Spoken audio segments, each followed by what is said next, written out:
When I found out my husband had been having children with my sister for 12 years, my first reaction wasn't rage. It wasn't even heartbreak.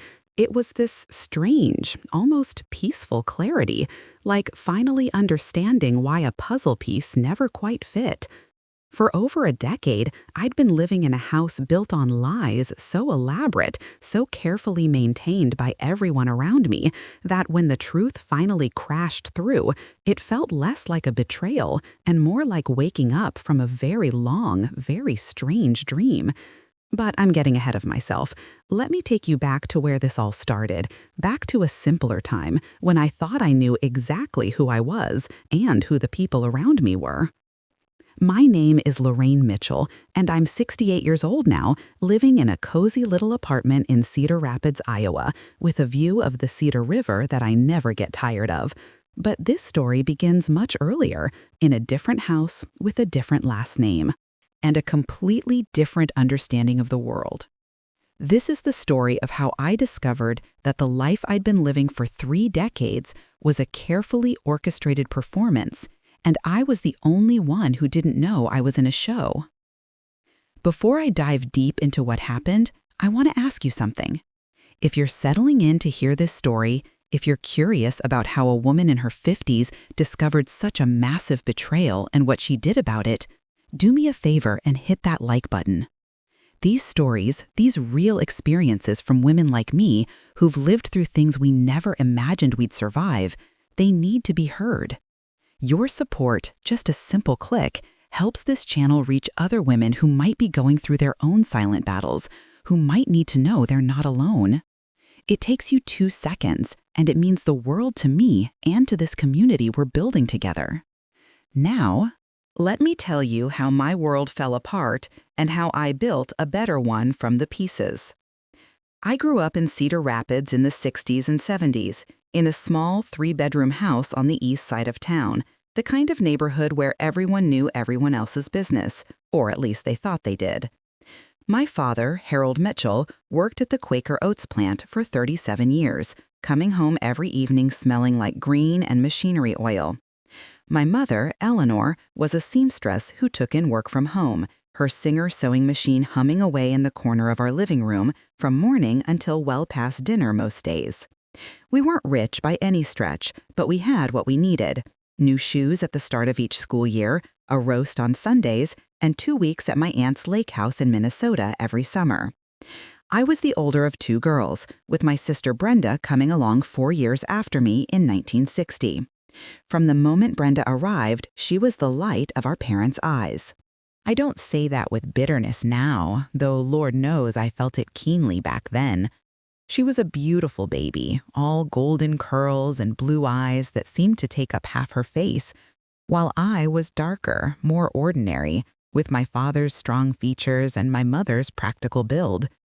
Brenda was the kind of child people stopped on the street to admire, the kind who got cast as an angel in the church Christmas pageant year after year, while I worked the curtain backstage. Our relationship as children was complicated, the way sisters often are. I loved her fiercely, protected her on the playground, braided her hair before school, but there was always this undercurrent of competition that I couldn't quite name at the time. When we got older, into our teenage years, that competition became more obvious. Brenda got asked to every dance, had boys calling the house until Daddy threatened to disconnect the phone, while I spent Friday nights babysitting to save money for college. She was homecoming court. I was debate team. She was cheerleader. I was working part-time at Woolworths. By the time I graduated high school in 1974, I'd already accepted that Brenda and I operated in different worlds, even though we shared a bedroom until I moved out. I went to Kirkwood Community College, got my associate's degree in business administration, and started working in the administrative office at Rockwell Collins. It wasn't glamorous, but it was steady, respectable work that paid enough for me to rent a small apartment on my own. That's where I was in my life in 1980 when I met Dennis Mitchell at a company picnic. He'd just been hired in the manufacturing division, a tall, broad-shouldered man with dark hair and an easy smile that made me feel like I was the only person in the room when he talked to me. Dennis was 28 to my 24, and he had a confidence about him that I found magnetic. He'd done a stint in the Army after high school, worked various jobs around the Midwest, and was ready to settle down, he told me on our second date, looking for something stable and real. We dated for 2 years before he proposed, and I remember thinking I'd finally found my place in the world. Dennis wasn't flashy or dramatic like the boys Brenda dated. He was solid, dependable, the kind of man who showed up when he said he would, who talked about building a future together with a mortgage and kids and a retirement account. We got married in June of 1982 at St. Jude's Catholic Church, with Brenda as my maid of honor, looking absolutely stunning in the pink dress Mama had made for her. I remember watching Dennis watch Brenda walk down the aisle ahead of me and feeling just the tiniest flicker of something I couldn't name. But I pushed it away. This was my wedding day. This was my victory in a sense. I'd found someone who chose me. We bought a small 3-bedroom ranch house in Marion, just outside Cedar Rapids, with a loan from Dennis's uncle and every penny we'd saved between us. It had an unfinished basement, a yard that needed work, and a kitchen with appliances from the 60s, but it was ours. I kept working at Rockwell Collins while Dennis worked his way up from the manufacturing floor to a supervisory position. We were building something, and for the first time in my life, I felt like I was ahead instead of behind. Sarah came along in 1984, 2 years after we married, and Michael followed in 1987. Those early years of parenthood were exhausting and wonderful in equal measure. Dennis worked a lot of overtime, trying to build up our savings, and I'd scaled back to part-time at work so I could be home with the babies. Money was tight, but we managed. We had dinner together most nights, went to the kids' soccer games and school plays, took modest vacations to the Wisconsin Dells or Lake Okoboji. From the outside, we looked like any other working-class Midwestern family trying to make it work. Brenda, meanwhile, had taken a different path. She'd dropped out of community college after 1 semester, worked various retail jobs, and dated a string of men who never seemed quite good enough for her, at least according to Mama. In 1998, when she was 38 and I was 42, she surprised everyone by marrying Tom Parker, a quiet, soft-spoken man who worked as an accountant at a small firm downtown. Tom was nice enough, if a bit boring, but he clearly adored Brenda, and Mama was relieved that her baby girl was finally settling down. Dennis and I had been married 16 years by then, and our relationship had settled into a comfortable, if somewhat predictable rhythm. We weren't the passionate newlyweds anymore, but we were partners, co-parents, a team working toward the same goals. Our intimate life had tapered off to maybe once or twice a month, which seemed normal for a couple in their 40s with 2 kids and demanding jobs. Dennis traveled occasionally for work, training sessions in Chicago or Des Moines, and I trusted him completely. Why wouldn't I? We'd build a life together. We had history, shared responsibility, a mortgage, children. Looking back now, with the clarity that comes from distance and devastating knowledge, I can see how carefully the groundwork was being laid for what came next. But at the time, in the late 90s and into the early 2000s, I was simply living my life, focused on my kids' teenage years, on my aging parents, on keeping our household running smoothly. I didn't see the foundation starting to crack beneath me. I didn't notice the glances exchanged between my husband and my sister at family gatherings. I didn't question why Dennis suddenly seemed more interested in visiting Brenda and Tom, why he offered to help them move furniture or fix things around their house with an enthusiasm he never showed for projects at home. The year 2000 marked a turning point, though I wouldn't understand that for another 12 years. Dennis got promoted to plant manager, which came with better pay but longer hours and more stress. Brenda announced she was pregnant that fall, a surprise baby at 40, and everyone rallied around her. I was happy for her, genuinely happy, though I felt a little pang of envy that she was getting to experience the baby phase again, while my own kids were 13 and 16, increasingly independent and less interested in spending time with their boring old parents. Tom seemed thrilled about the pregnancy, showing up at family dinners with his hand constantly on Brenda's growing belly, talking about baby names and nursery colors with an excitement that seemed almost performative in hindsight. Chloe was born in March of 2001. A beautiful baby girl with dark hair and the same blue eyes that ran in our family. I went to the hospital to meet her, brought gifts, offered to help Brenda with night feedings and diaper changes. Dennis came along, holding that baby with a tenderness I hadn't seen from him in years, and I remember thinking how sweet it was that he was so taken with his niece.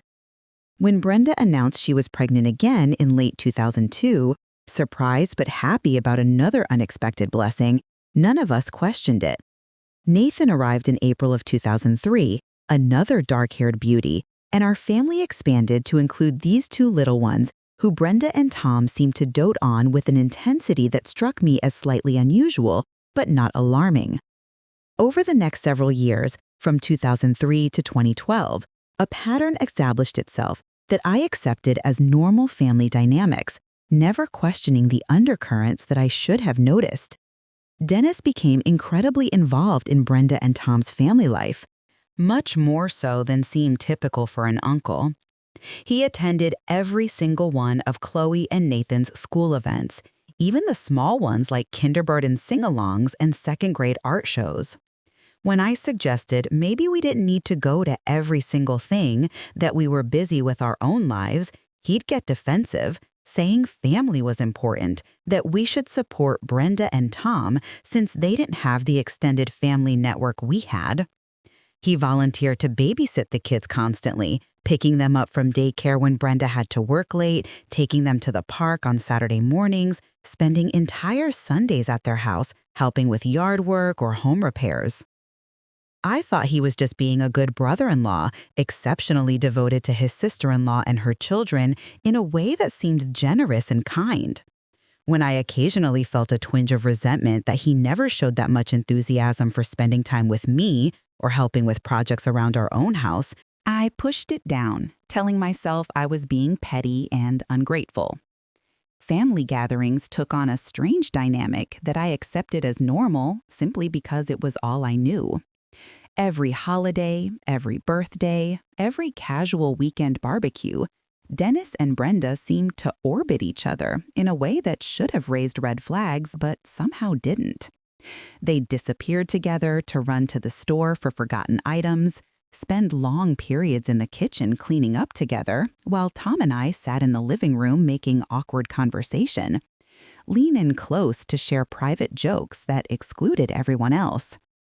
At Thanksgiving 2005, I walked into the kitchen and found Dennis with his hand on the small of Brenda's back, both of them laughing softly at something, and they sprang apart when they saw me. Brenda made some excuse about Dennis helping her reach something on a high shelf, and I believed her because why wouldn't I? Christmas 2007 brought another moment that should have awakened my suspicions, but somehow didn't penetrate my carefully maintained denial. Dennis bought extravagant gifts for Chloe and Nathan, an expensive bike for Chloe, and a gaming system for Nathan, while our own kids, now in their 20s and out of the house, got modest gift cards and practical items like socks and kitchen supplies. When I questioned the disparity, suggesting we should be more equitable in our gift-giving, Dennis got irritated, saying the little kids appreciated gifts more, that Sarah and Michael were adults now and didn't need toys. It was a reasonable explanation on the surface, and I accepted it, even as something in my gut whispered that this wasn't quite right. The excuses piled up over the years, each one individually plausible, collectively painting a picture I refused to see. Dennis needed to travel for work more frequently, sometimes gone for days at a time. His cell phone was constantly ringing, but when I'd ask who was calling so often, he'd say it was work, his boss, the plant, always some crisis that needed his immediate attention. He'd step outside to take calls, closing the door behind him, speaking in low tones I couldn't quite make out. Our intimate life dwindled to nothing, and when I tried to initiate, he'd claim he was tired, stressed, dealing with issues at work that were killing his energy and his mood. Money became a strange, murky topic in our household around 2008. We should have had more savings, given Dennis's promotion and raise, but there never seemed to be quite enough. When I asked about our finances, Dennis would get defensive, accusing me of not trusting him, reminding me that he'd always been the primary breadwinner and knew how to manage money. He said we had expenses I didn't understand, that the economy was tough, that we were investing in retirement accounts and college funds for the grandchildren we'd eventually have. I didn't push harder because I didn't want to fight, because I'd been raised to believe that financial management was the husband's domain, because I was tired and complacent and willing to believe the best about the man I'd been married to for over 25 years. There was an incident in 2009 that stands out in my memory now as a glaring warning sign I somehow missed at the time. I dropped by Brenda and Tom's house unannounced one Saturday morning, bringing over some hand-me-down clothes from Sarah's daughter that I thought Chloe might like. Tom answered the door in his pajamas, looking confused and a bit uncomfortable. He told me Brenda wasn't home, that she'd gone out early that morning and he didn't know when she'd be back. The strange thing was, when I casually mentioned that I'd tried calling Dennis to see if he wanted to join me for the visit but couldn't reach him, Tom's face went pale. He stammered something about maybe Dennis was at the hardware store. His phone might be off, then practically pushed me back out the door, taking the bag of clothes and promising to give it to Brenda later. I called Dennis from the car, and he answered on the 5th ring, sounding slightly breathless. When I asked where he was, there was a pause before he said he'd been in the basement working on organizing tools and hadn't heard the phone. It was a reasonable explanation, but when I got home an hour later, the basement looked exactly as it had when I'd left, tools scattered around, nothing organized at all. I mentioned this discrepancy, and Dennis snapped at me, asking if I was accusing him of lying, saying he'd just been looking at what needed to be done and got called up by a work emergency before he could actually start. I apologized for questioning him, feeling guilty for making something out of nothing. The summer of 2010 brought a camping trip that, in hindsight, was so obviously a cover for something else that I'm embarrassed I didn't see through it at the time. Dennis announced he was taking Nathan on a father-son camping trip, just the two of them, to Backbone State Park for a long weekend. I thought it was sweet, this uncle bond he'd developed, and didn't question why Tom wasn't going on this supposed father-son trip with his own son. The Friday they were supposed to leave, Dennis packed up his truck with camping gear, picked up Nathan early in the morning, and headed out. What I didn't know until much later was that Brenda had told Tom she was going on a women's wellness retreat that same weekend, and the three of them, Dennis, Brenda, and Nathan, had actually spent the weekend at a cabin Dennis had rented near the Mississippi River, playing house like a real family while Tom and I sat at home, oblivious and trusting. My own children, Sarah and Michael, tried to warn me in their own subtle ways, but I was too defensive to hear them. At Easter 2011, Sarah pulled me aside in the kitchen and said something was off about how much time Dad spent with Aunt Brenda and the kids. She said it seemed excessive, unusual, and maybe I should talk to Dad about maintaining better boundaries. I got angry with her, accused her of stirring up trouble, told her that her father was just being a good uncle and that she should be grateful to have a father who valued family connections. She backed off, but I remember the look on her face, this mixture of frustration and pity that I didn't understand at the time. Michael brought it up more directly a few months later, in July 2011, after witnessing Dennis rush out of a family barbecue at our house because Brenda called saying Chloe had a minor bike accident. Michael said, loud enough for everyone to hear, that Uncle Tom was perfectly capable of handling a scraped knee, and maybe Dad was being a little too involved in his niece's daily life. Dennis turned red, told Michael to mind his own business, and left anyway. Tom sat there looking uncomfortable. Brenda had this strange, almost triumphant look on her face. And I found myself defending Dennis, saying he was just a caring person who took his family obligations seriously. The atmosphere was tense for the rest of the afternoon, and I blamed my kids for creating unnecessary drama. Looking back, there were dozens, maybe hundreds of these moments scattered across those 12 years from 2000 to 2012. The time I found a receipt in Dennis's truck for a nice restaurant in Iowa City, 45 minutes away, dated on a Tuesday afternoon when he'd supposedly been at work. The women's perfume I smelled on his shirt that wasn't mine, that he explained away by saying he'd helped a coworker move boxes and must have brushed against her. The Valentine's Day in 2011 when he forgot to get me anything, but I later learned he'd bought Brenda an expensive bracelet, which he claimed was an early birthday present because he'd happened to see it on sale and knew she'd like it. There were the phone records I briefly glimpsed when we were switching carriers in 2012, showing hundreds of texts and calls to a number I didn't recognize, that Dennis said was a work contact, a new vendor he'd been dealing with extensively. There was the Saturday in March 2012 when Dennis said he had to go into the plant for an emergency, but when I called the plant directly looking for him an hour later, security told me no one was there except the weekend maintenance crew. When I confronted Dennis later, he got angry, said I'd embarrassed him by checking up on him like he was a child, that he'd been at the plant but in an area security wouldn't have known about, meeting with corporate people who had special access. The arguments increased in frequency throughout early 2012. We fought about money, about his time, about the fact that he seemed more invested in Brenda's family than our own. He accused me of being jealous of my own sister, of being controlling and suspicious, of not appreciating all the hours he worked to provide for us. I started to doubt my own perceptions, wondering if I was being paranoid, if the problem was me and my insecurities, rather than anything Dennis was actually doing wrong. Maybe I was just bitter about getting older, about my kids moving away, about the normal fading that happens in long marriages. Maybe I was projecting my own dissatisfaction onto innocent family relationships. But then there was my mother, Eleanor, who passed away in February 2012 after a sudden stroke. On her deathbed in the hospital, heavily medicated but lucid in moments, she grabbed my hand and tried to tell me something. Her words were slurred, hard to make out, but I caught fragments.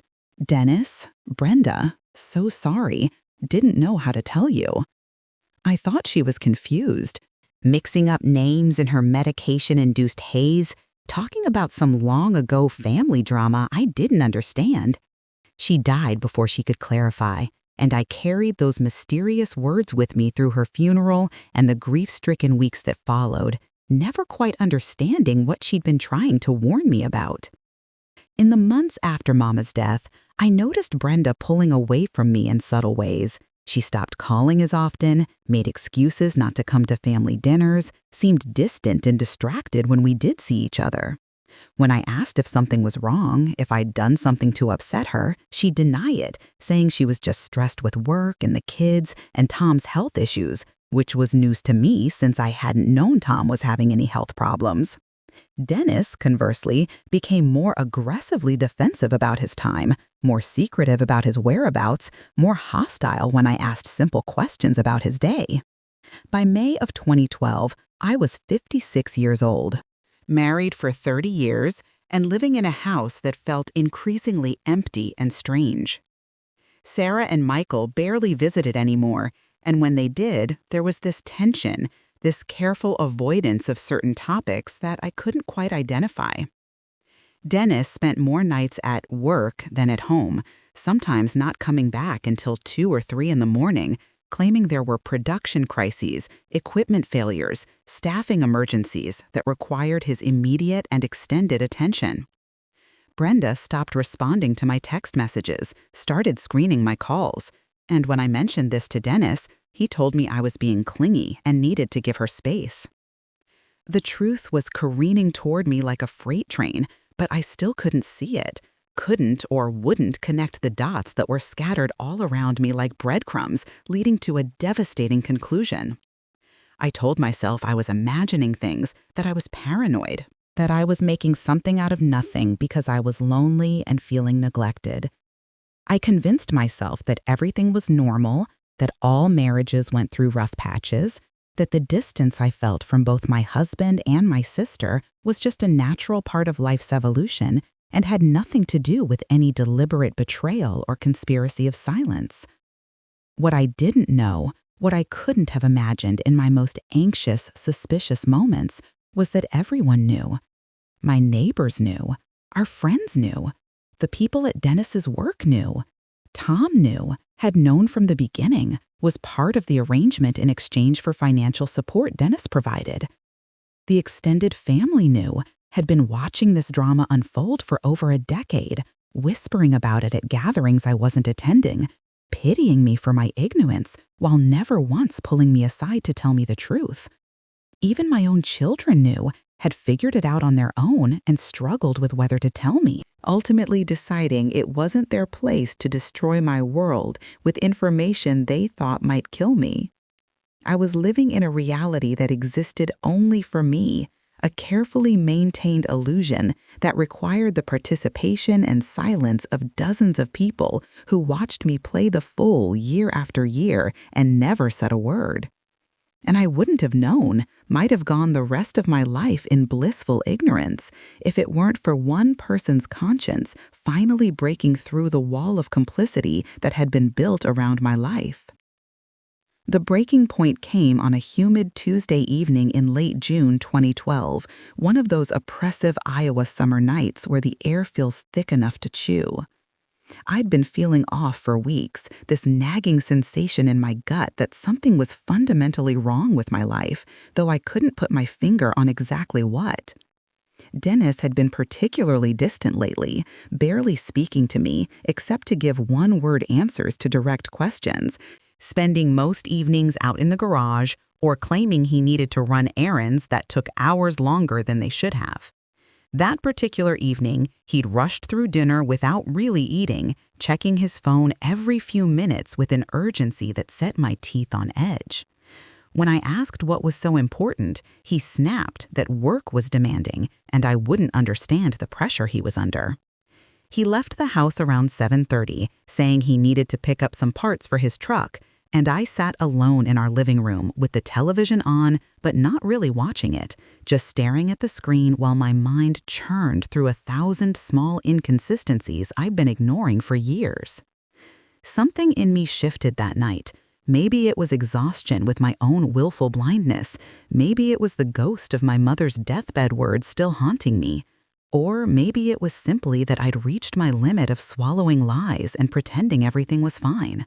Whatever it was, I found myself doing something I'd never done before in 30 years of marriage. I decided to follow him. I grabbed my keys and drove in the direction Dennis had gone, my heart pounding so hard I could hear it over the sound of the engine. I didn't have a plan, didn't really know what I was looking for, but my body moved on autopilot through familiar streets that suddenly felt foreign and dangerous. I spotted his truck parked not at the auto parts store like he'd claimed, but in the driveway of Brenda and Tom's house, tucked slightly behind Tom's sedan like he was trying to hide it from street view. My first thought was relief, a naive comfort that he was just visiting family, helping with some household project, or spending time with the kids. But something about the way his truck was positioned, something about the lateness of the hour and the lies he'd told about where he was going, made me pull over 2 houses down and wait. Watching through the deepening twilight as moths circled the street lamps and cicadas screamed their summer song.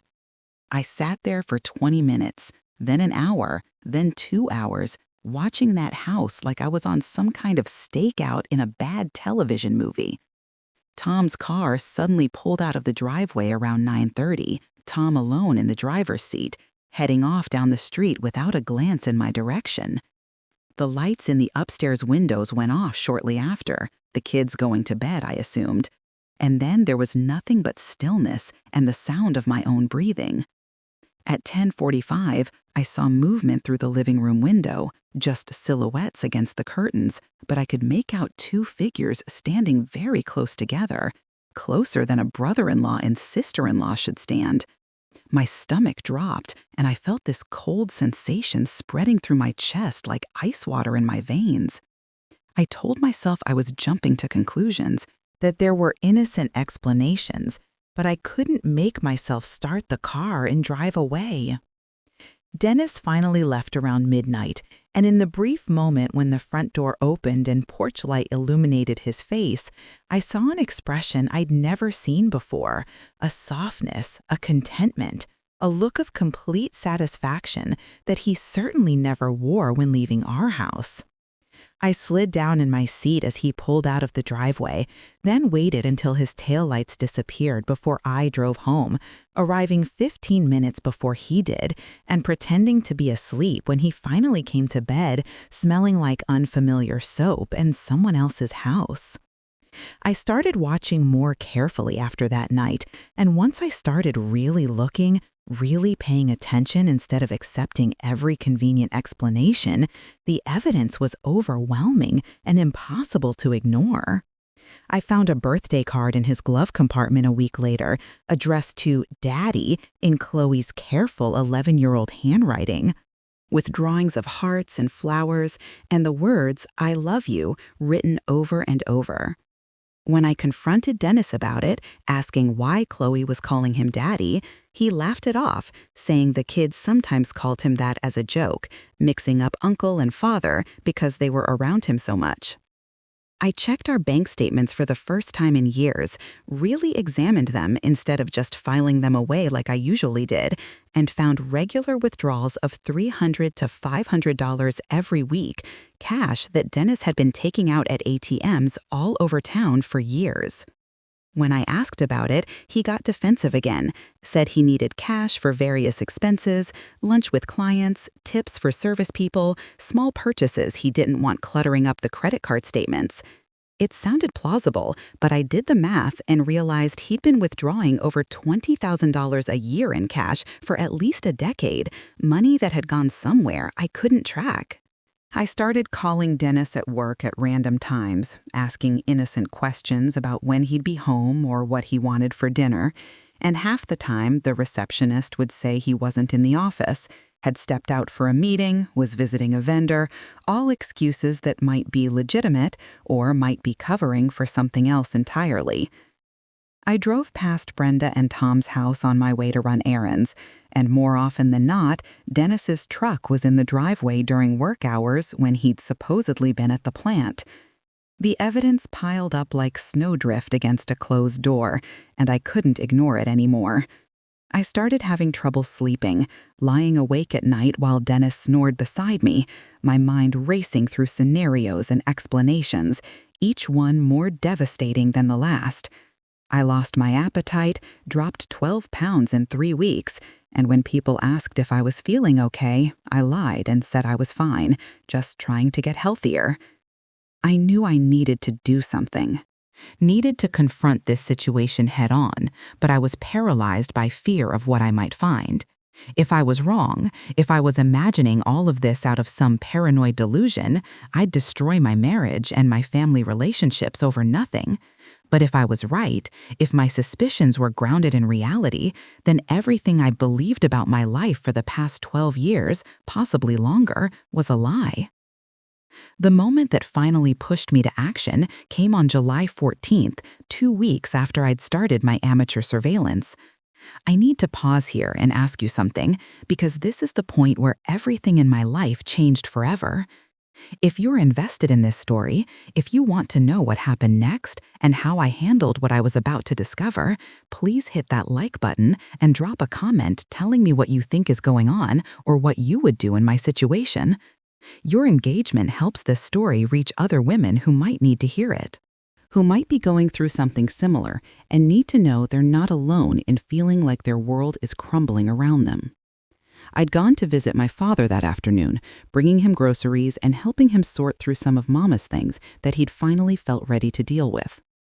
Harold was 84 by then, his mind still sharp but his body failing, and he'd been struggling with grief since Mama passed. We were going through her jewelry box when he pulled out a small envelope tucked underneath the velvet lining, yellowed with age and sealed with tape that had gone brittle. He looked at it for a long moment, his gnarled hands trembling slightly, then handed it to me with an expression of such profound sadness that I felt my throat tighten. "She wanted you to have this," he said quietly. "Made me promise to give it to you if she didn't get a chance to tell you herself. I've been too cowardly to do it, but I can't keep carrying this secret. It's eating me alive." "Lorraine, you need to read what's inside." I opened the envelope with shaking hands and found a letter in Mama's careful handwriting dated December 2011, 3 months before she died. As I read the words, the room seemed to tilt and spin around me, and I had to sit down on the edge of my father's bed to keep from falling. The letter laid it all out in painful, excruciating detail. How Brenda had confessed the affair to Mama back in 2006, 6 years into the relationship, crying and claiming she couldn't help herself, that Dennis was her soulmate, that they'd never meant for it to happen, but they'd fallen in love and couldn't stay apart.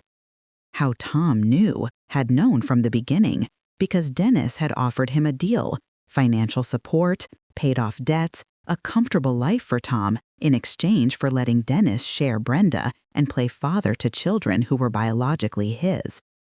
Mama's letter explained that Chloe and Nathan were Dennis's children, conceived deliberately, raised with Tom as the legal father, but Dennis as the actual parent in every meaningful way.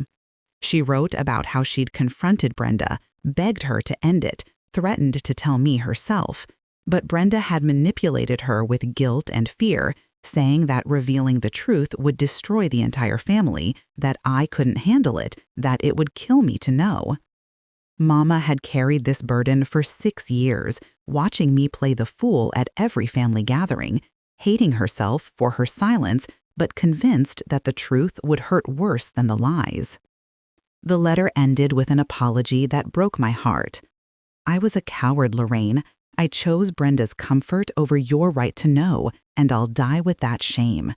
You deserved better from me, from all of us. I'm so sorry, my darling girl. I'm so sorry I didn't protect you from this." I don't remember driving home from my father's house. I must have said goodbye, must have gotten in my car and navigated the familiar streets, but I have no memory of it. The next thing I clearly recall is sitting in my driveway in the fading summer light, Mama's letter clutched in my hand, my whole body shaking with a rage so pure and consuming that I couldn't breathe properly. 12 years. 12 years of lies, of everyone around me knowing, of being pitied and talked about and treated like I was too fragile or too stupid to handle the truth. 12 years of my husband having another family, other children, another life that he valued more than the one we'd built together. 12 years of my sister, my baby sister, who I'd protected and loved and defended, betraying me in the most fundamental way possible while looking me in the eye at every holiday and family gathering. And Tom, quiet, soft-spoken Tom, who I'd thought was just a boring but decent guy, had been selling his wife, selling his dignity, living off my husband's money in exchange for letting Dennis play house with Brenda and their children. The children I'd loved as my niece and nephew, who I'd babysat and got gifts for and attended school events for, were my husband's biological children, my stepchildren, without my knowledge or consent. I thought about all the times I'd felt like something was off, all the moments I'd questioned and then pushed aside, all the warning signs I'd ignored because I wanted to believe in the fundamental goodness and honesty of the people I loved. I thought about my mother's deathbed confession that I'd dismissed as confusion, her desperate attempt to unburden herself before she died that I'd been too obtuse to understand. I sat in that car until the sun fully set and the automatic streetlights clicked on, and then I sat there longer, until the dashboard clock read 11:30 and I could see Dennis's truck pull into the garage through my rearview mirror. He'd been at Brenda's, I knew without asking, probably reading bedtime stories to his children, kissing Brenda goodnight, living his preferred life while I waited at home like a fool. But I wasn't going to confront him, not yet. Something hard and calculating had settled in my chest where the initial shock and rage had been, a cold clarity that cut through the emotional chaos like a blade. If I confronted him now, in this moment of fresh discovery, he'd deny everything, turn it around on me, accuse me of believing lies and trying to destroy the family. Brenda would deny it too, would cry and play victim, would get Tom to back up their story. And I'd be the crazy, jealous sister making wild accusations based on nothing but a dead woman's letter that could be dismissed as the confused writings of someone in decline. No, I needed proof, solid, undeniable proof that couldn't be explained away or dismissed. I needed evidence that would stand up in court because one thing was immediately and crystalline clear to me as I sat in that driveway watching my husband enter our house. I was going to divorce Dennis. I was going to expose Brenda, and I was going to make absolutely certain that everyone who'd known and kept silent understood exactly what their complicity had cost me. But to do that effectively, to get the revenge and justice I deserved, I needed to be smart. I needed to be strategic. I needed to become someone I'd never been before, calculating, patient, and utterly committed to destroying the lives of the people who destroyed mine. I wiped my face, took several deep breaths, and got out of the car with Mama's letter safely tucked in my purse. I walked into my house with a smile on my face, greeted Dennis with a casual hello, and asked if he wanted some leftover chicken before bed. He looked surprised by my pleasant tone, suspicious even, but accepted the food and sat at the kitchen table scrolling through his phone while I moved around the kitchen with the practiced efficiency of 30 years of routine. Inside, I was screaming, burning, dying. Outside, I was calm, collected. The perfect image of a content wife going about her evening duties. And as I watched Dennis eat food I'd prepared, watched him relax into the belief that everything was normal and under control, I began to plan. The next morning, I woke up before Dennis and lay in bed listening to him breathe, studying his face in the early morning light streaming through our bedroom window. This man I'd slept beside for 3 decades was a complete stranger to me now, a character playing a role, and I'd been the unwitting actress in his elaborate performance. He looked peaceful in sleep, completely at ease, without the slightest hint of guilt or shame on his features. I got up quietly, made coffee, and waited for him to leave for work before I started making calls. The first call was to a divorce attorney in Iowa City, far enough away that word wouldn't get back to Dennis through the local legal community. Her name was Patricia Goldstein, and her secretary fit me in for a consultation that afternoon.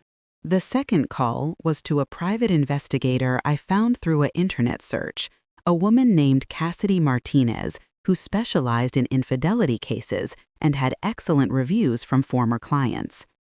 I met with Patricia first, in her sleek downtown office overlooking the Iowa River.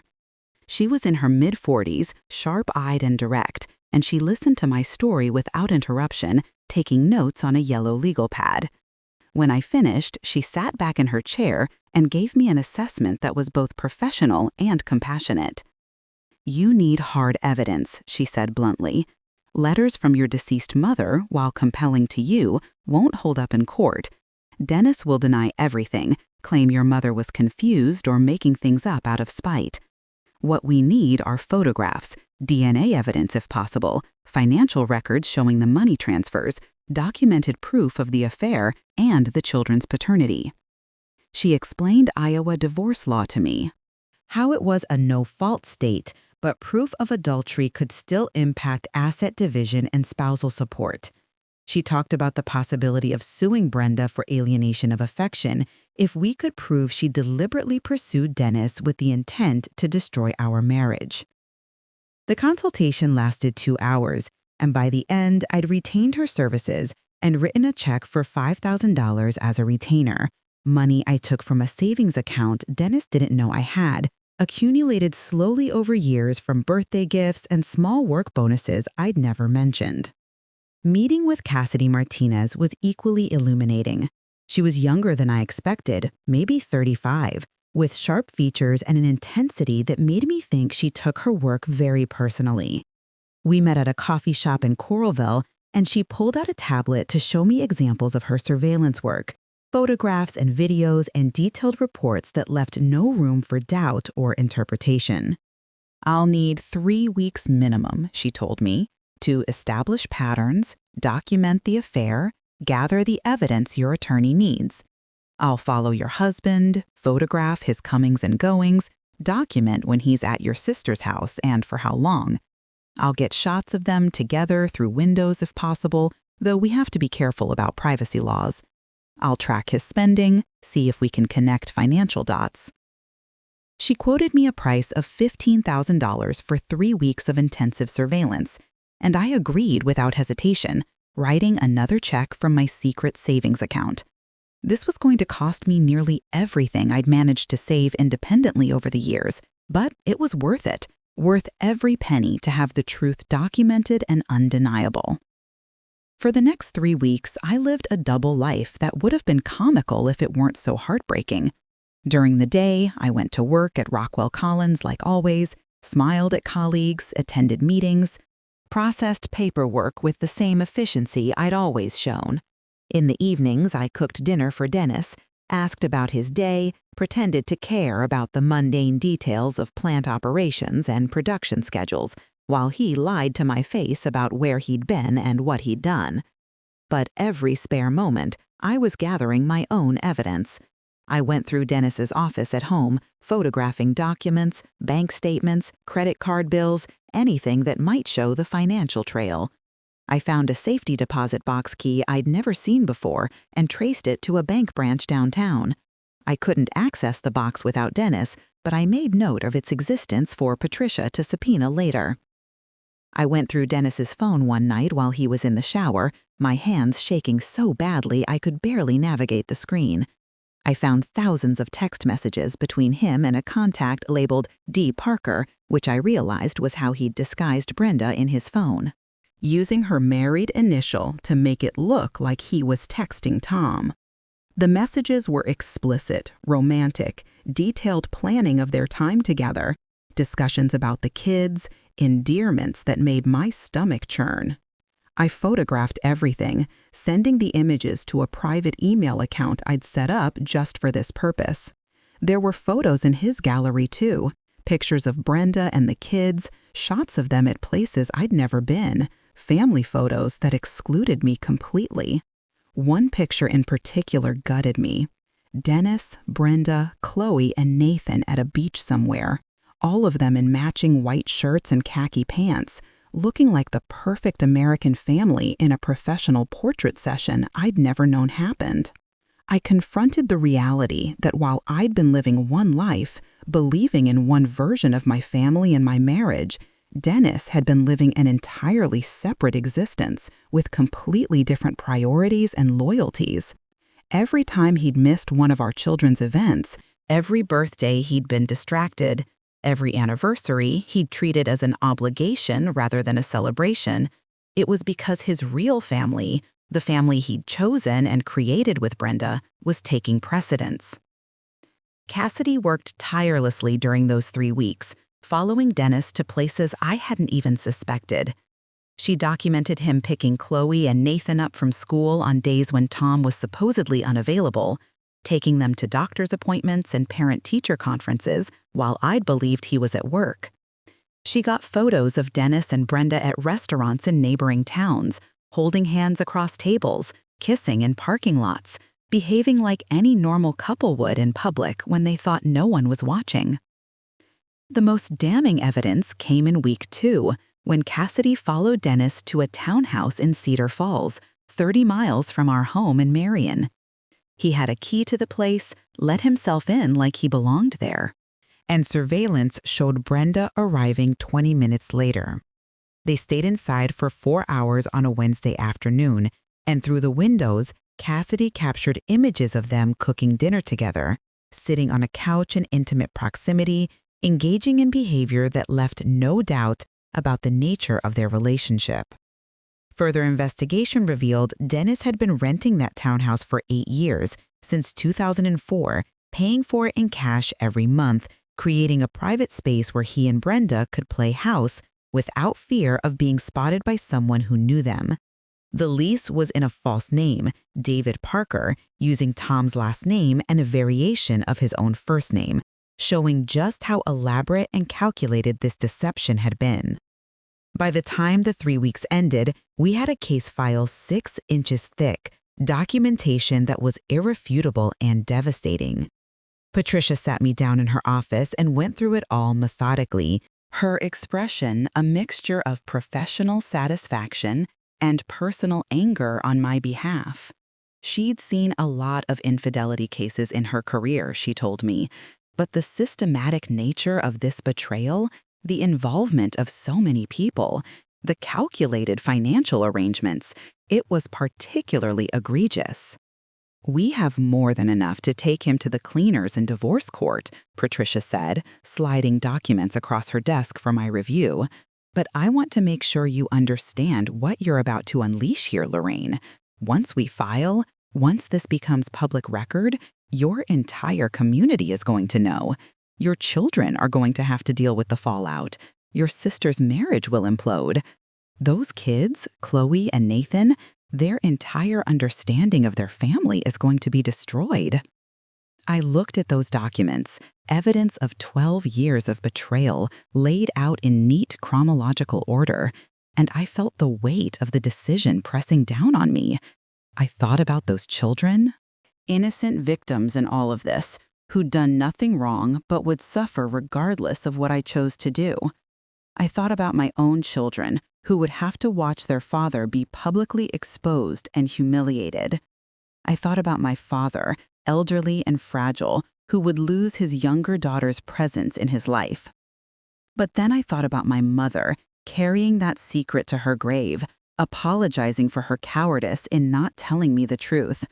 I thought about 12 years of being made a fool, of living in a house built on lies, of loving a man who checked out of our marriage before we'd even hit the 20-year mark. I thought about all the people who'd known and stayed silent, who'd watched me at family gatherings and pitied me while doing nothing to help me. "File the papers," I said firmly, meeting Patricia's eyes without flinching. "I want a divorce. I want everything I'm entitled to, and I want it all on public record. Let them all deal with the consequences of what they chose to do." But even as I authorized Patricia to proceed with the divorce filing, I knew the legal action was only the beginning of what I had planned. The courts would give me financial compensation, would divide assets and assign spousal support, but that wasn't enough. That didn't address the emotional devastation, the years of humiliation, the complicity of an entire community in my betrayal. For that, I needed a different kind of reckoning, something more personal and more devastating than a judge's ruling. I spent the next week preparing for what I'd come to think of as the revelation, the moment when I would take control of the narrative and expose everything on my own terms, instead of waiting for court filings to make their way through the system.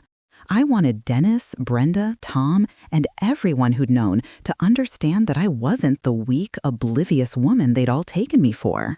I wanted them to feel the shock and the shame in front of everyone they knew, just as I'd eventually have to live with the knowledge that my entire community had been in on the secret. I planned it for August 5th, the day of the annual Lynn County Historical Society summer picnic, an event that drew nearly everyone we knew in Cedar Rapids and Marion.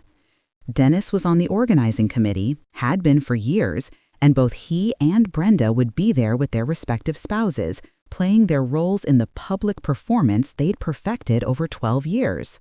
It was the perfect venue for what I had in mind. I prepared my materials carefully, printing out copies of key documents, photographs, bank statements, all the evidence Cassidy and I had gathered over the past month. I made enough copies for everyone at the picnic, probably 200 sets in total, collated and stapled into neat packets that looked almost professional.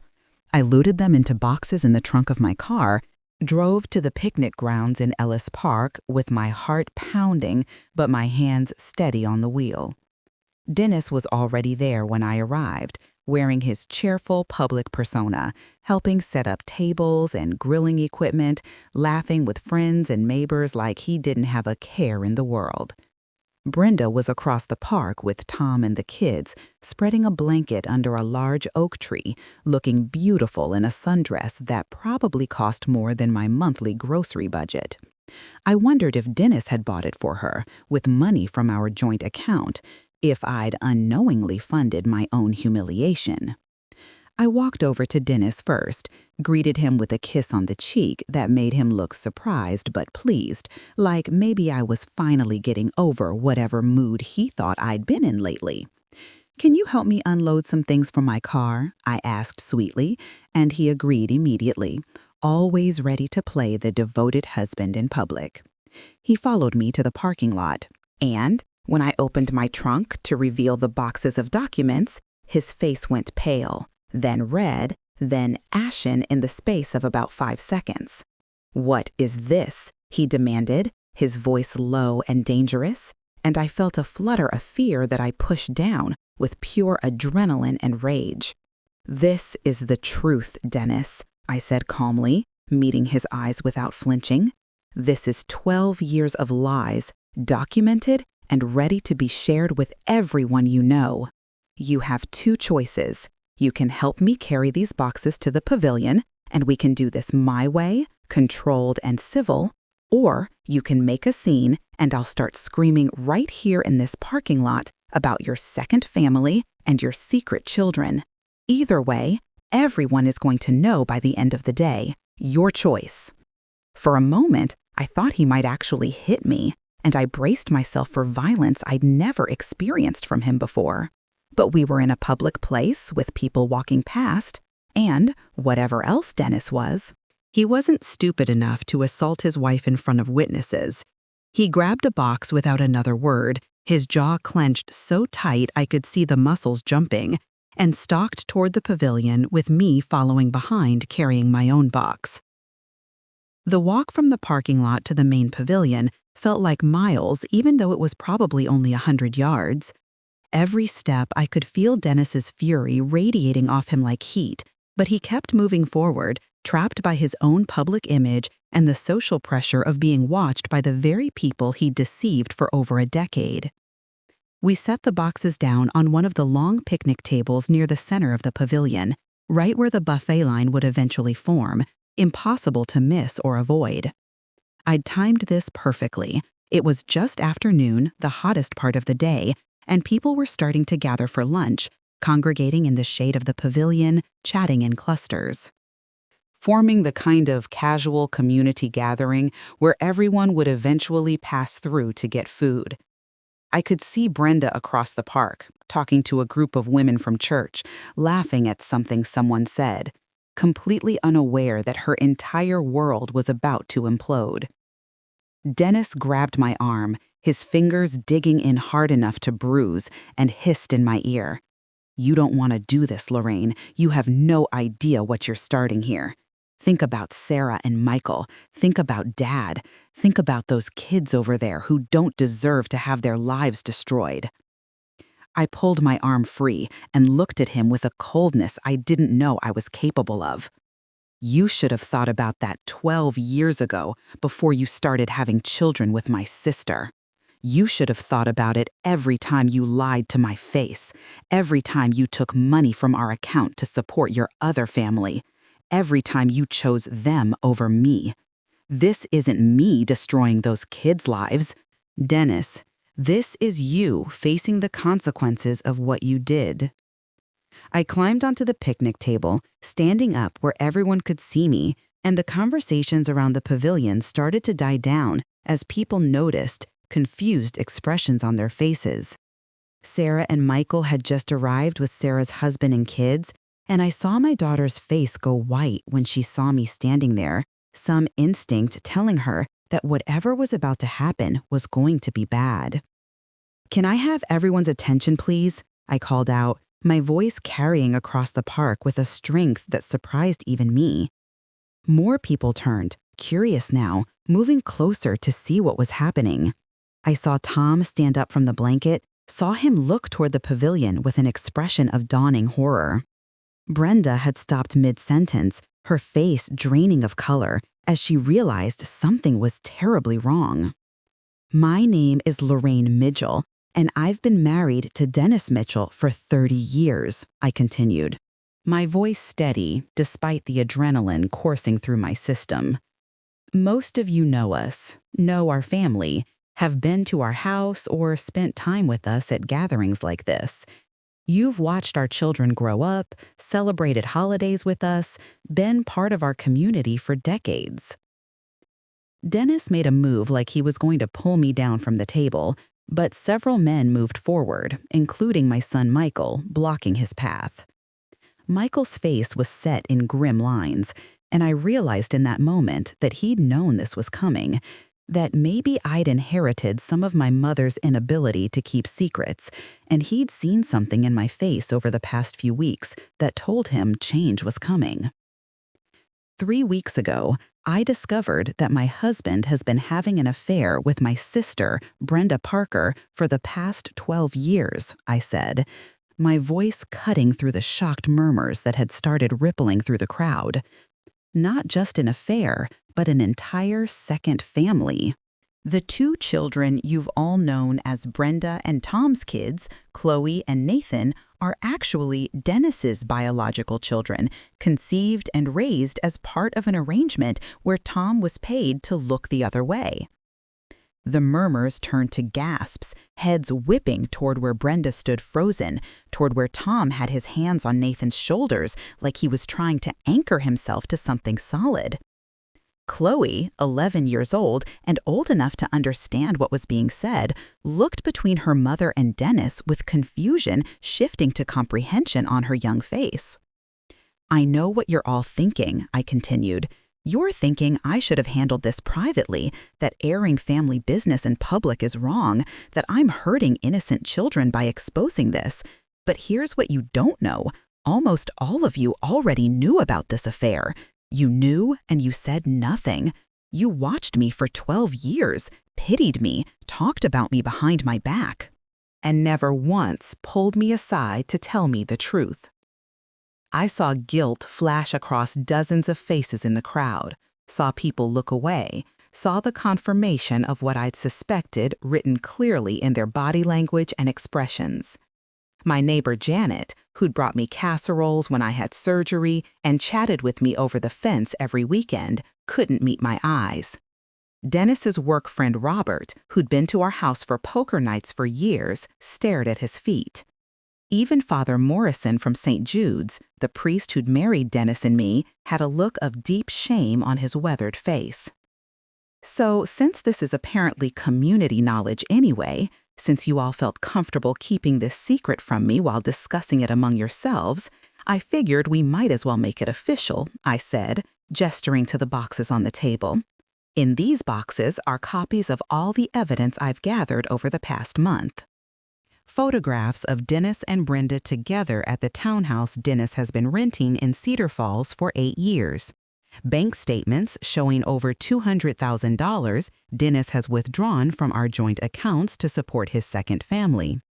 Text messages planning their time together, discussing their children, expressing love and commitment to each other. DNA test results confirming Dennis is the biological father of both Chloe and Nathan. That last bit was a bluff. I hadn't actually gotten DNA tests yet, but I saw Dennis's face confirm the truth of it, saw him realize I had everything and there was no point in continuing to deny. Brenda had started crying, loud hiccuping sobs that drew her own children to her side, confused and frightened by their mother's distress and the words they'd just heard that were destroying their understanding of their family. "I've filed for divorce," I announced, pulling the papers from my purse and holding them up for everyone to see. "I'm taking Dennis for everything I'm legally entitled to, and then some. I'm also pursuing legal action against Brenda for alienation of affection." But more than that, I wanted all of you to know that I know you knew. I wanted you to understand that your silence made you complicit in my humiliation. And I wanted to make sure that Dennis and Brenda couldn't control the narrative, couldn't spin this story to make themselves look better or make me look crazy. I climbed down from the table, my legs shaking now that the initial adrenaline was wearing off, and Sarah was there immediately, wrapping her arms around me, crying into my shoulder. "I'm so sorry, Mom," she kept saying. "I'm so sorry. I should have told you. I should have said something." Michael stood beside us like a guard, glaring at Dennis with open hostility. And when Dennis tried to approach me, tried to say something in his defense, Michael stepped between us and told his father in no uncertain terms to stay away from me or face physical consequences. I'd never heard my son speak that way before, with such cold fury, and I realized he'd been carrying this burden too, knowing his father's betrayal and struggling with whether to tell me. The picnic disintegrated after that, people grabbing their things and leaving quickly, some of them stopping to take a packet of evidence from the table, others avoiding eye contact entirely as they hurried to their cars. Brenda had collapsed onto the ground, Tom kneeling beside her but not touching her, and I could see their family fracturing in real time as Chloe backed away from both of them, tears streaming down her face, clearly trying to process information that was too big and too devastating for an 11-year-old to handle. Dennis tried one more time to approach me, his face a mixture of anger and desperation, and this time it was Father Morrison who stepped in, putting a hand on Dennis's shoulder and guiding him away from where I stood with my children. I heard the priest say something about consequences and responsibility and needing to face what he'd done. And Dennis just deflated, all the fight going out of him as the full weight of public exposure settled on his shoulders. I let Sarah and Michael lead me to their car, leaving my own vehicle in the parking lot to be retrieved later. As we pulled away from Ellis Park, I looked back to see Dennis standing alone by the pavilion, Brenda being comforted by a few women who apparently felt more loyalty to her than they'd felt obligation to tell me the truth, and Tom loading his family into his car with jerky mechanical movements that suggested he was moving on autopilot. The drive to Sarah's house in a quiet neighborhood on the west side of Cedar Rapids was silent except for my daughter's occasional sniffles. When we got inside, she made tea with shaking hands, while Michael paced in her kitchen, alternating between anger at his father and concern for me. My grandchildren, sensing something was very wrong, stayed in their rooms, and I was grateful not to have to explain adult problems to innocent children. "How long have you known?" I finally asked them, my voice hoarse from the shouting I'd done at the park and the tears I'd held back during the drive. Sarah and Michael exchanged glances, and it was my son who finally answered. "I figured it out about 3 years ago," he said quietly. "I stopped by Brenda's house one afternoon and saw Dad's truck there. He'd told us he was in Des Moines for work. When I called him on it later, he fed me some excuse about helping Brenda with a plumbing emergency, but something about it didn't sit right. I started paying more attention after that, noticing things, and eventually it became obvious." "I knew longer," Sarah admitted, setting a mug of chamomile tea in front of me that I had no intention of drinking. "Since Nathan was born, actually. I saw Dad at the hospital, the way he was with Brenda, the way he held that baby. It wasn't how an uncle acts, Mom. It was how a father acts. I confronted him about it when I was 21, and he denied it, made me feel crazy for even suggesting it. But I knew. God, Mom, I'm so sorry I didn't tell you." I reached across the table and took her hand, squeezing it gently. "It wasn't your burden to carry," I told her, meaning it. "It wasn't your responsibility to destroy your mother's world with information you weren't even sure about. I understand why you stayed silent." We talked for hours that afternoon, Sarah and Michael sharing observations and suspicions they'd held for years, me filling in the gaps with information they didn't have, all of us trying to make sense of a betrayal so comprehensive it was hard to wrap our minds around. They asked me about my plans, what came next, how I was going to handle the practical aspects of divorcing their father and rebuilding my life at 56. I told them about Patricia, about the divorce proceedings that were already underway, about the evidence we'd compiled that made Dennis's position legally untenable. Iowa law would entitle me to half of everything we'd accumulated during the marriage, and Patricia was pushing for more based on his misuse of marital assets to support an extramarital relationship. The house in Marion would be mine, along with half his retirement accounts, half the value of his plant supervisor pension, and substantial alimony for the rest of my life or until I remarried, which seemed laughably unlikely at this point. But more than the money, more than the legal victory, what I wanted was my dignity back. I wanted to walk through Cedar Rapids with my head held high, not as the pathetic wife who'd been fooled for over a decade, but as the woman who'd uncovered the truth and dealt with it on her own terms. The public revelation at the picnic had been my first step in reclaiming that dignity, taking control of the narrative before Dennis and Brenda could spin some version of events that painted me as the villain or the crazy, jealous wife. Over the next several days, the fallout from the picnic revelation spread through our community like wildfire. My phone rang constantly with calls from people I hadn't spoken to in years, some offering support, others clearly fishing for more details to fuel the gossip mill.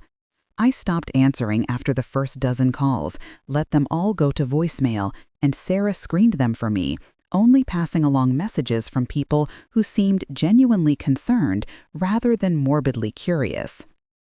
Dennis moved out of our house 3 days after the picnic, coming by while I was at work to pack his things, coward that he was, unable to face me after the public exposure. He took his clothes, his personal items, some furniture from his office, and left the keys on the kitchen counter with no note, no apology, nothing but empty space where he'd existed in my life for 30 years. I walked through the house that evening, touching things he'd left behind, and felt absolutely nothing. No grief, no anger, just a vast emptiness that would take time to fill with something better. Brenda called me once, 2 weeks after the revelation, and I let it go to voicemail like all the others. Her message was a rambling justification, claiming she hadn't meant for it to happen, that she and Dennis had fallen in love and couldn't help themselves, that they'd tried to stay away from each other, but the connection was too strong. She cried through most of the message, begged me to understand, said she was my sister and family should forgive each other. I deleted it halfway through without listening to the end. Whatever Brenda wanted to tell herself to sleep at night was her business. But I had no interest in absolving her guilt or making her feel better about what she'd done. Tom filed for divorce from Brenda 2 weeks after the picnic, his attorney citing adultery and fraud as grounds. The divorce would be contested and messy, with custody of Chloe and Nathan complicated by the question of Dennis's paternity and Tom's role as their legal father. I felt bad for Tom in a strange way, even though he'd been part of the conspiracy against me. He'd sold his dignity for financial security and was now paying the price, losing his wife, his children, and his reputation in one fell swoop. The DNA tests I'd bluffed about at the picnic became reality 3 weeks later, court-ordered as part of the divorce proceedings. They confirmed what everyone already knew. Dennis was the biological father of both Chloe and Nathan. The test results were filed as part of the public record, adding another layer of documentation to the evidence pile, making it impossible for anyone to claim I'd been lying or exaggerating. Patricia was a warrior in the divorce proceedings, attacking every angle with precision and determination. She subpoenaed bank records going back 15 years, uncovered the lease on the Cedar Falls townhouse, found evidence of expensive gifts Dennis had bought for Brenda using marital funds, documented years of financial betrayal. The case was so strong that Dennis's attorney advised him to settle rather than go to trial, knowing a judge would take a dim view of his behavior. The settlement, finalized 4 months after I filed for divorce, gave me almost everything. The house in Marion, fully paid off, became mine alone. I got 60% of Dennis's retirement accounts and pension, spousal support of $3,000 a month for the rest of my life, and a lump sum payment of $100,000 to compensate for the marital assets he'd wasted on his second family. Dennis was left with his salary, 40% of his retirement, and child support obligations for 2 children he'd never legally claimed but now had to financially support as their biological father. The alienation of affection lawsuit against Brenda took longer, almost a year to wind through the courts, but eventually resulted in a judgment of $75,000 in my favor. She didn't have the money to pay, had been living off Tom's income and Dennis's financial support for years with no savings or assets of her own, so the judgment would follow her for years, garnishing wages, preventing her from buying property or building any kind of financial stability. But the real consequences for Dennis and Brenda weren't financial, they were social and personal. Dennis lost his position at the plant, not officially fired but strongly encouraged to seek employment elsewhere, his reputation in the company destroyed by the scandal.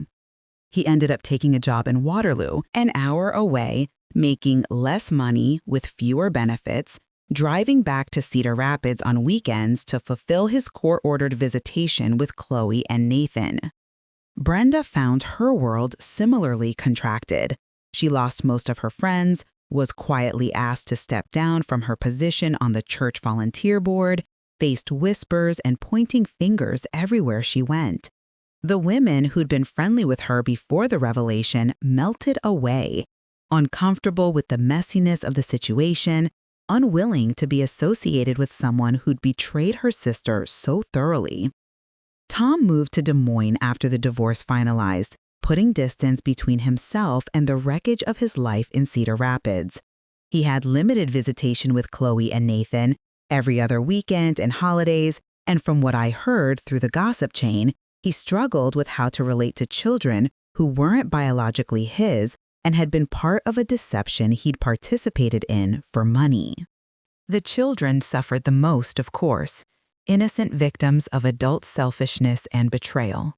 Chloe, at 11, was old enough to understand everything and struggled tremendously with the revelation about her parentage. She acted out in school, her grades dropped, and Brenda ended up putting her in therapy to deal with the trauma of learning her whole family structure had been a lie.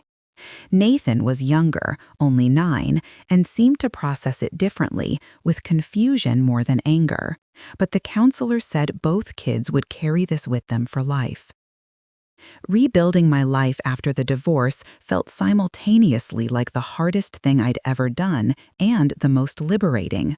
For the first few months, I existed in a strange limbo, going through the motions of daily life while processing grief for a marriage that had ended years before I'd realized it, anger at the people who'd betrayed me, and confusion about who I even was without the identity I'd worn for 3 decades.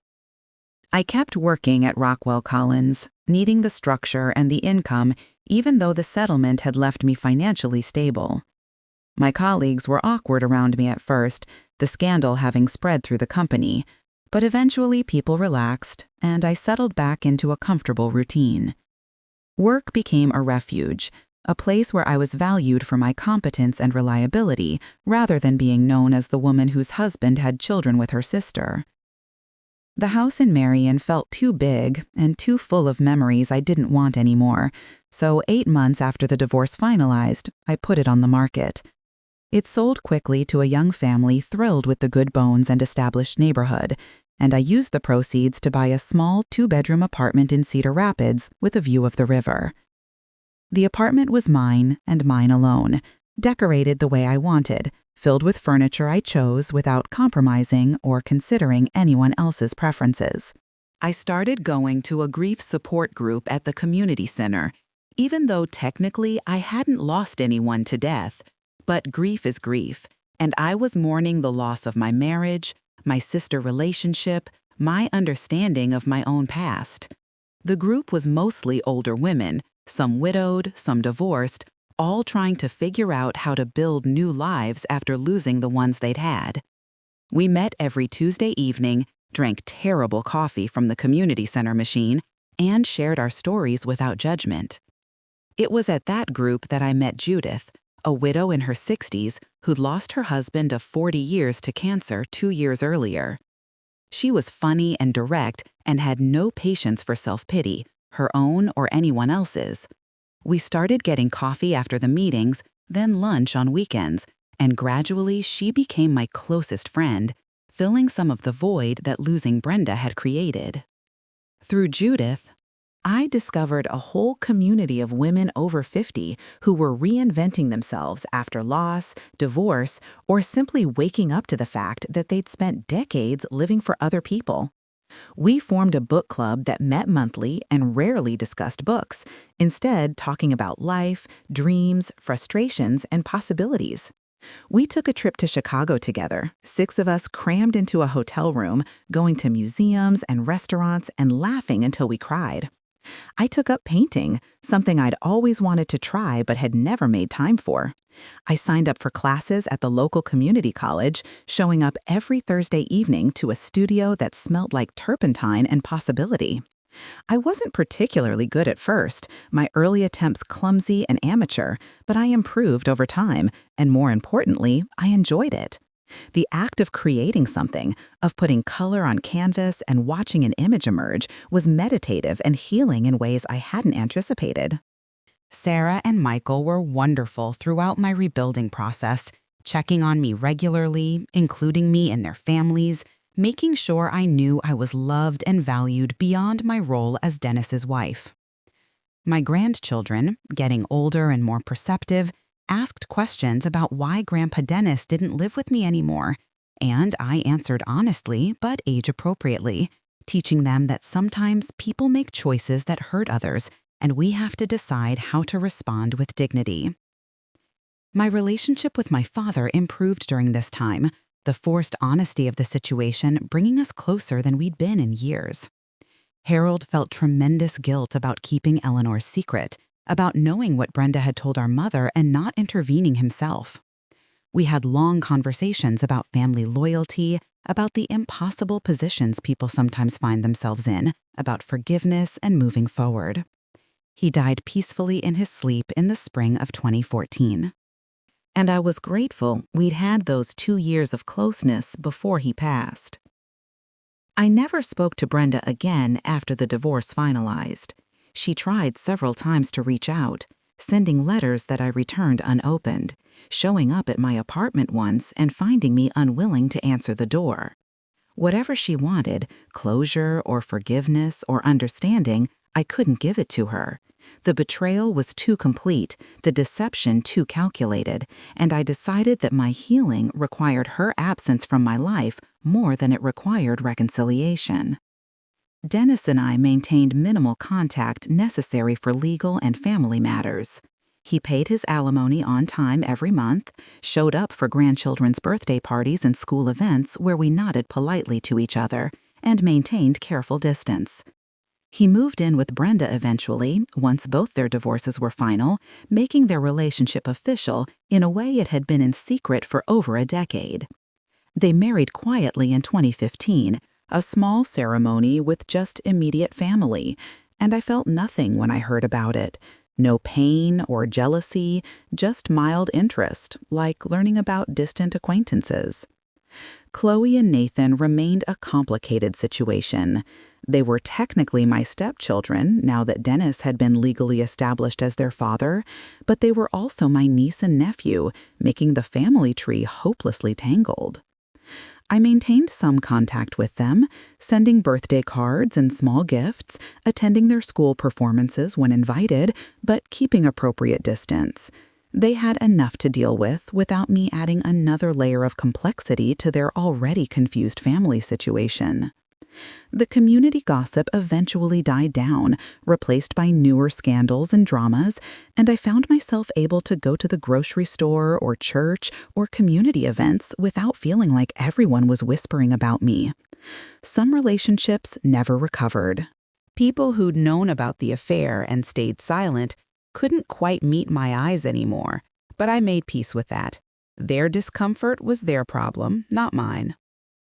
I started dating again in 2015, tentatively at first, joining an online dating site for people over 50 and going on awkward coffee dates with men who seemed nice on paper but lacked chemistry in person. I wasn't looking for marriage or even a serious relationship, just companionship, someone to go to dinner with or see a movie. I dated a retired teacher named Robert for 6 months before we mutually agreed we were better as friends. I went out with a widower named James for a while until it became clear he was looking for someone to take care of him the way his late wife had, and I'd spent enough of my life managing other people's needs. But the dating experiences, even the unsuccessful ones, taught me something important about myself. I was complete on my own. I didn't need a man to validate my existence or provide my identity. I enjoyed companionship, but I didn't require it for happiness. This was a revelation that took some getting used to, having spent my entire adult life defined by my relationships to other people, wife, mother, sister, daughter. I got involved in volunteer work, spending time at a women's shelter downtown, helping other women who were escaping abusive or deceptive relationships. My own experience, while devastating, had given me insight and empathy that was useful to women facing similar situations. I helped them understand divorce law, navigate settlement negotiations, plan for financial independence. It was rewarding work that made meaning out of my suffering. The financial settlement from Dennis and Brenda allowed me to travel, something I'd never done much of during my marriage. I took a trip to San Francisco with Judith, marveling at the Golden Gate Bridge and the steep hills and the completely different pace of life on the West Coast. I visited Sarah when she moved to North Carolina for her husband's job, spending a week exploring the Blue Ridge Mountains and enjoying my grandchildren. I learned to stop apologizing for taking up space, for having opinions, for prioritizing my own needs and wants. This was perhaps the hardest lesson, unlearning 30 years of conditioning that told me a good wife was accommodating and selfless. I practiced saying no without explanation or justification. I practiced spending money on things I wanted rather than always saving for some future emergency. I practiced believing that my life at 58, 59, 60 years old was just as valuable and full of potential as it had been at 25. The anger faded over time, replaced not with forgiveness exactly, but with something like indifference. Dennis and Brenda became characters in a story about someone else's life, relevant to my past but not my present or future. I stopped checking social media to see what they were doing, stopped asking mutual acquaintances about them, stopped caring whether they were happy or miserable in their officially sanctioned relationship. I built a life that was mine, shaped by my choices and preferences, filled with people who valued me for who I was rather than who I was in relation to someone else. I woke up in my apartment overlooking the river and felt grateful for the view, for the silence, for the freedom to structure my days however I wanted. I went to bed at night without the weight of someone else's deception pressing on my chest, without wondering where my husband really was or what lies he was telling. By the time I hit 65 and retired from Rockwell Collins, I had a full life that looked nothing like what I'd imagined at 25 when I'd walked down the aisle at St. Jude's. But it was a good life, an authentic life, built on truth rather than lies. I had friends who truly knew me, children who respected me, grandchildren who adored me, and most importantly, I had myself, discovered and claimed at an age when many people think transformation is impossible. I'm 68 now, sitting in my apartment on a crisp November morning, looking out at the Cedar River as it flows past, reflecting the gray sky and the bare trees along its banks. It's been 12 years since I discovered the truth about Dennis and Brenda, 12 years since I stood on that picnic table in Ellis Park and took control of my own narrative. Sometimes it feels like a lifetime ago, a story about a different woman, and sometimes it feels like yesterday, the emotions still sharp and immediate. People ask me sometimes if I regret how I handled it, if I wish I'd been more private, more gracious, more willing to forgive and move on quietly. The answer is always no. I regret staying blind for as long as I did, regret not trusting my instincts, regret letting people convince me I was paranoid when I was actually perceptive.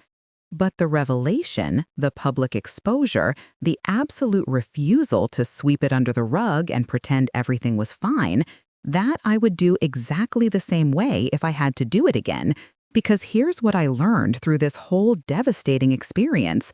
Women, especially women over 50, are conditioned to prioritize everyone else's comfort over their own truth. We're taught to be nice, to be accommodating, to smooth over rough edges and keep the peace, even when keeping the peace means swallowing poison. We're told that airing family business is shameful, that private matters should stay private, that a good woman protects her family's reputation even at the cost of her own dignity. But I learned that there's a difference between being kind and being a doormat, between forgiveness and enabling, between moving on and being moved past. I learned that sometimes the most powerful thing you can do is refuse to carry other people's shame for them, refuse to protect them from the consequences of their own choices, refuse to make yourself small so they can feel big. The lessons I learned through this ordeal have shaped how I approach every aspect of my life now.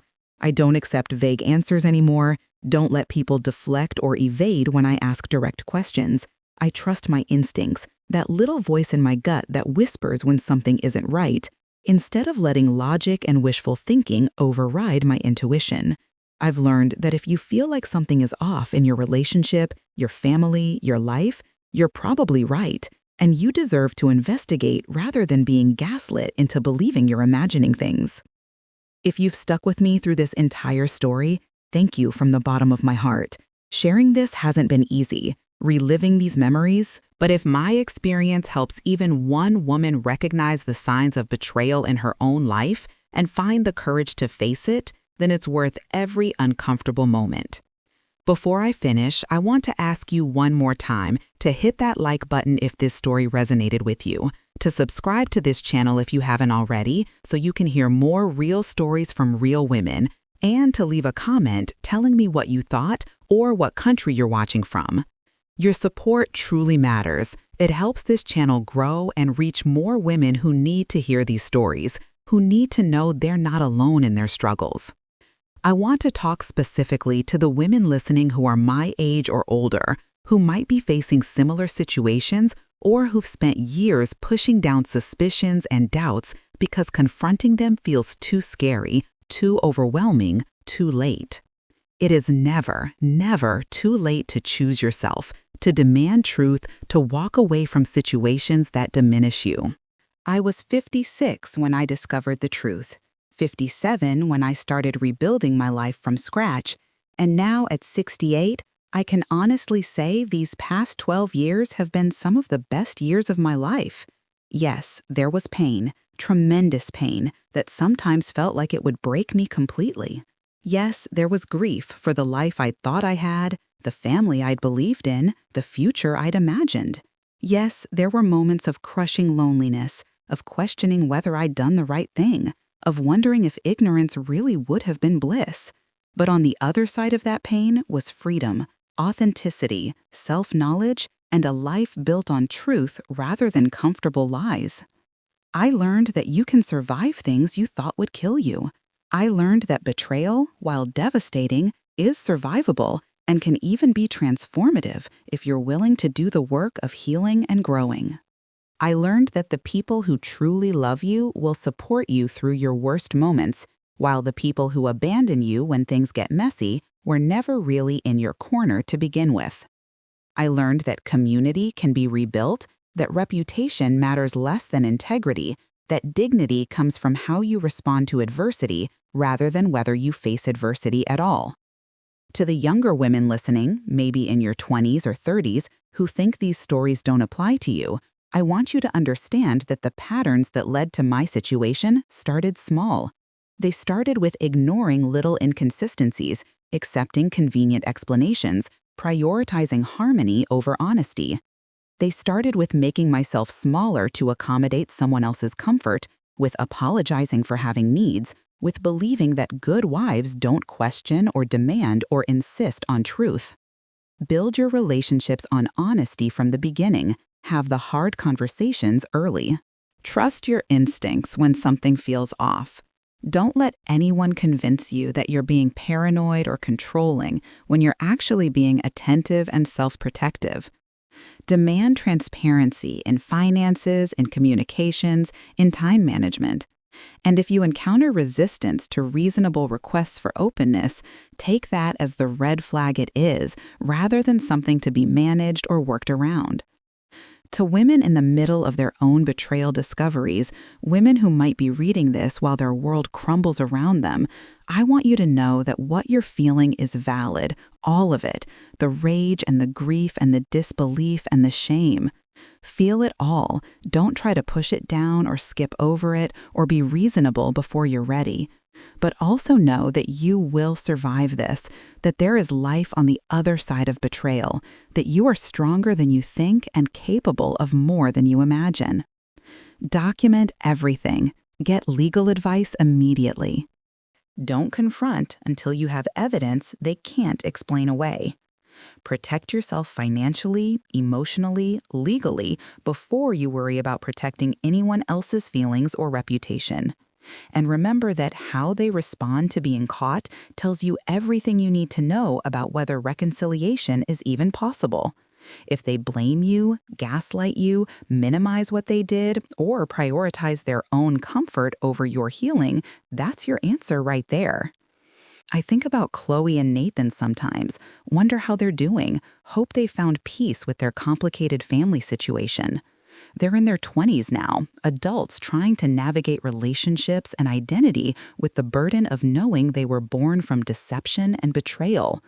I hope they've gotten therapy, hope they've been able to separate their parents' choices from their own worth, hope they understand that being conceived in secrecy doesn't make them less valuable or less loved. I think about my mother, about the burden she carried trying to protect me from truth she thought would destroy me. I've forgiven her for her silence, understanding now that she was in an impossible position, manipulated by Brenda's tears and threats, convinced that revelation would be worse than deception. But I also learned from her mistake. Truth is always better than lies. Painful honesty is always better than comfortable deception. And protecting someone from reality doesn't actually protect them. It just delays the inevitable and makes it worse. I think about all the people who knew and stayed silent, the neighbors and friends and coworkers and extended family who watched my humiliation for over a decade and never pulled me aside to whisper the truth. Some of them have apologized since, awkward conversations in grocery store aisles or church parking lots where they try to explain their silence and seek absolution. I'm not always willing to give. I understand that they thought they were minding their own business, not getting involved in family matters, but their silence was a choice that benefited my betrayers and harmed me. The truth is, betrayal rarely happens in a vacuum. It requires a conspiracy of silence, a community willing to look the other way, a culture that prioritizes avoiding awkwardness over protecting the innocent. When we see something wrong and say nothing, we become part of the problem, complicit in the harm being done. That's a lesson I've carried into my volunteer work, into my friendships, into how I move through the world now. If I see something, I say something, even when it's uncomfortable, even when it's not my business, because staying silent is a choice with consequences. My life now is quiet but full, I paint 3 times a week, have coffee with Judith every Monday morning, volunteer at the women's shelter every Thursday afternoon. I see Sarah and Michael regularly, watch my grandchildren grow up, take trips when I feel like it. I date occasionally, casually, with no pressure or expectations beyond enjoying someone's company. I wake up grateful every morning for the freedom to be exactly who I am without performing for anyone or managing anyone else's emotions. It's not the life I planned at 25 when I married Dennis with stars in my eyes and hope in my heart. It's not the life I imagined at 45 when I thought we were solidly middle-aged, comfortable if not passionate, stable if not exciting. But it's a good life, maybe even a better life than what I would have had if I'd stayed ignorant, stayed trapped in a marriage that was hollow at its core, stayed playing the role of the devoted wife while my husband lived his real life somewhere else. I've learned that starting over is possible at any age, that transformation doesn't have an expiration date, that the narrative of "it's too late" is a lie designed to keep us stuck in situations that don't serve us. I was 56 when everything fell apart, an age when society tries to tell women we're past our prime, that our best years are behind us, that we should be grateful for whatever crumbs we're offered. But these past 12 years have taught me that life can begin at 56, at 66, at 76, whenever we decide to stop accepting less than we deserve and start building something authentic. So to every woman out there carrying secrets, swallowing doubts, making yourself small to keep the peace, I want you to hear this. You deserve better. You deserve honesty, respect, fidelity, transparency, and a life built on truth rather than comfortable lies. You deserve to be valued and prioritized and treated with basic human decency. And if you're not getting those things, if you're being gaslit or betrayed or taken for granted, it's never too late to choose yourself, to demand better, to walk away and build something new. The hardest part is taking that first step. Acknowledging that what you've suspected is true, facing what you've been avoiding. But I promise you, the pain of truth is temporary, while the pain of living a lie compounds every single day. And on the other side of that initial devastation is freedom, possibility, the chance to discover who you really are when you're not performing for someone else or managing someone else's deception. It's never too late to reclaim your life, your dignity, your truth. It's never too late to refuse to be anyone's fool, to demand accountability, to build something real on the ruins of something false. It's never too late to choose yourself, even when everyone around you is pressuring you to keep the peace, stay quiet, forgive and forget. It's never too late to stand on a metaphorical picnic table and tell your truth. Consequences be damned. I'm Lorraine Schell. I'm 68 years old, and I've spent the last 12 years becoming the woman I was always meant to be. The woman I couldn't be while carrying someone else's lies. My story isn't unique or special, but it's mine, and I own every bit of it, the painful parts and the triumphant parts, the mistakes and the victories, the devastation and the rebuilding. If you take nothing else from my story, take this. You are stronger than you think, braver than you believe, and worthy of a life built on truth and authenticity. Don't wait for permission to choose yourself. Don't wait for the perfect moment that will never come. Don't wait until the betrayal is so obvious you can't possibly ignore it anymore. Trust yourself, investigate your doubts, and have the courage to face whatever you find, knowing you will survive it and possibly even thrive because of it. Thank you for listening to my story, for staying with me through all the painful details and the slow rebuilding. Thank you for being part of this community of women supporting women, sharing our stories, refusing to stay silent about the things that hurt us.